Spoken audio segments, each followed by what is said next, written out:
You're going to have Angel Lopez, you're going to have LB Suggs kind of come up and be able to make tackles in the open field. Cowboys Stadium, ladies and gentlemen, it's the biggest game of the year between the purple and white and the purple and white. Earlier, the video that was released by the Texas Tech Recreational Center involving the altercation between Amber Battle and Nigel Bethlehem. I'm Taylor Langston. An overtime victory in the final home game guarantees the ACU football team another winning season. How good does it feel to be able to strap on some pads and get in a game type situation? A new budget has been proposed for the Taylor County Expo Center to replace these old seats and hopefully fill up this entire arena. They kept it clean in the second half, only giving up 7 points. I mean, what do you have to say about the reliability and the consistency? Guys, we spoke with Coach Cliff Kingsbury, and he said that one of the most prominent elements of this year's team is the amount of depth that they do have. And Mitchell got sacked several times. How much of a contributing factor was that? Sideline shot. Oh! That has never happened before. You are lying. She's lying. Well, this Lumberjill show is really no joke. I got to spend some time with them yesterday and learned a few tricks of their trade. And then you're gonna be so embarrassing.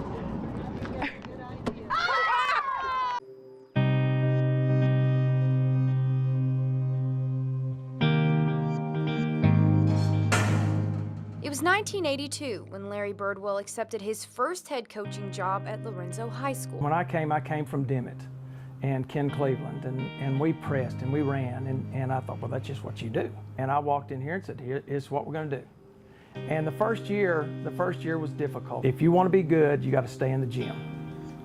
And they bought into that. 3 decades, laden with plaques and trophies, sporting 17 district championships, 14 regional tournament teams, and 1 win shy of 1,000 wins.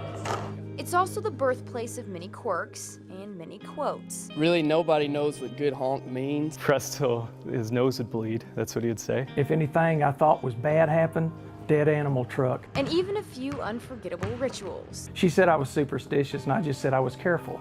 Okay. Well, the ritual included socks. You talk about socks. The thing about the socks. Same socks, same underwear. After every basket made, he pulled up both socks. He always has a towel, and he has to have this towel. You can't coach without that towel. Larry's program was so much more than just rituals and catchphrases. Tucked away in a corner of an old office lie hundreds of folders containing thousands of planned workouts, stat sheets, and game plans, documenting each moment of his legacy.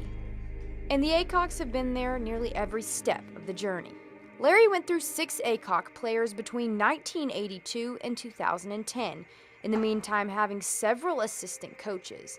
But there was just one who made the vow to spend every season by his side. She is the reason that I was successful. She allowed me to coach and to put, my heart into it and put the time into it. The longer we were there, and one tradition was winning, and they all expected to win. It was our lives. It was fun. It really was. I couldn't even imagine not doing it. Larry says she was his cheerleader, his bookkeeper, his water girl, and his calming spirit.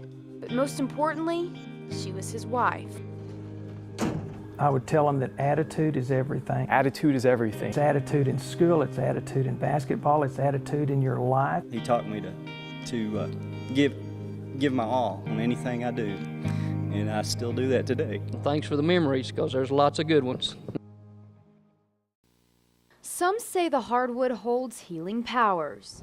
It was probably one of the greatest moments of my life as a teenager I've ever experienced. Just getting to play, getting to suit up, and playing the sport that I love the most.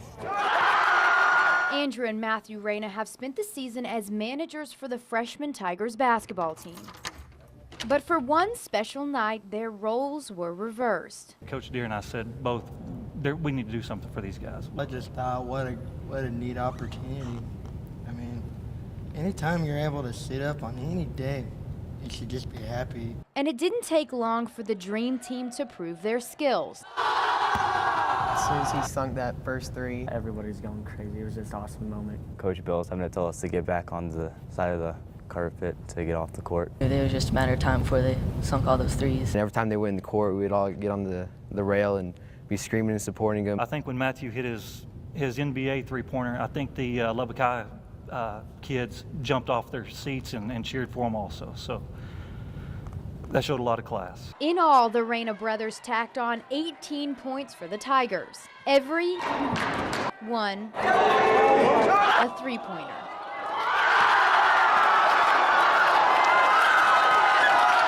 This year hasn't been easy for the twins, though. They lost their father back in December, but they've clung to their devoted teammates who have helped them turn sorrow into shouts of praise. I want to say they lost one on a Monday, and we had a game that Tuesday, and they showed up for the game Tuesday. And Coach Deere and I said, guys, you don't really need to be here. You probably need to be home with your family. And they said, no, Coach, we need to be with our other family. But Dad's wisdom is not forgotten. He was watching in heaven, and we knew he was really excited. Yeah, he taught me that no matter what hard situation you may be in or how tough the time is, you should always just continue to be yourself and do what you love, you know?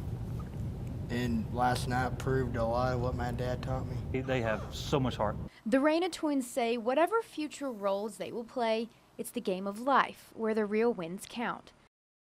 All he really ever wanted to do was, play here. Ryan suited up for the first time when he was just 4 years old. And you could say that 15 years spent on the diamond has developed quite the competitive nature. Mosley gives a fist pat to his glove. He wanted to be as good or better than anybody else. He likes to do well himself, but at the same time, it's more about the end result, which is, the team winning. All very emotionally involved, and I think that's one of the advantages of getting to live here. We've gotten to know some of the boys on the team a little better than if we hadn't been here. Ryan pitched his last high school game against Pleasant Grove in the 2013 state tournament, and just 1 day later, he got a call. Not 2 minutes after I sat down, it popped up, and I hollered at him, and I said, guess who got picked? And then just shortly after that, they called him. It was the Tampa Bay Rays calling. They had officially drafted Ryan. He was faced with the decision of going on to college or playing under the bright lights of MLB. I think that was all Ryan. It was up to him. I think we were just there to talk to him, support him, guide him. He made the decision on his own. This is what I wanted to do the whole time, just being new to pitching and everything. I wanted to stay here. I really don't think we've missed a game. If I wasn't there, I was either listening on the radio or I was watching video of it somehow. Last weekend was tough. Yeah, we didn't make it to Miami, and so that was really, really hard. Everybody else was nervous for me back at home and everything like that, so I just let them do all the worrying. When he pitched against Miami, that was, I was probably more nervous for him than he was about it for himself. Their favorite teachers had posted a picture of Ryan and Zach, and it was after the Kennedale game. Just amazing. Okay, last year he was pitching to Kennedale. This year he's pitching to the University of Miami. His family says they plan to ride this roller coaster of life with Ryan through every drop and every peak. And in many ways, this team isn't so much different than this team. They all care about each other, and so they work hard and do things for each other.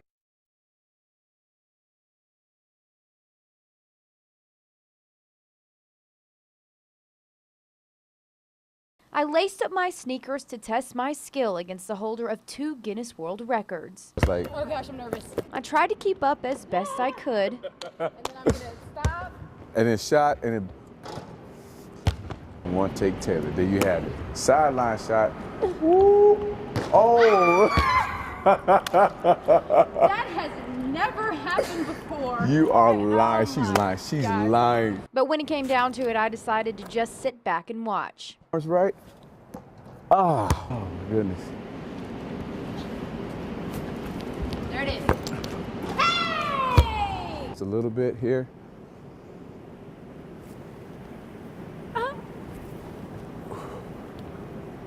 And then keep it, and then you make it stop. Woo!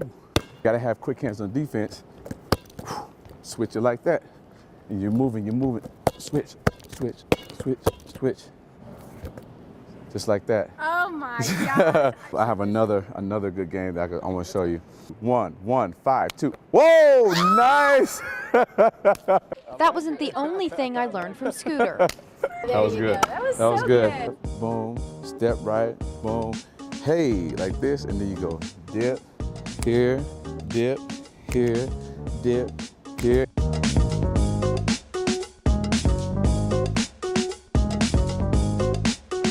Now, although these jokesters are known worldwide for their outlandish talents,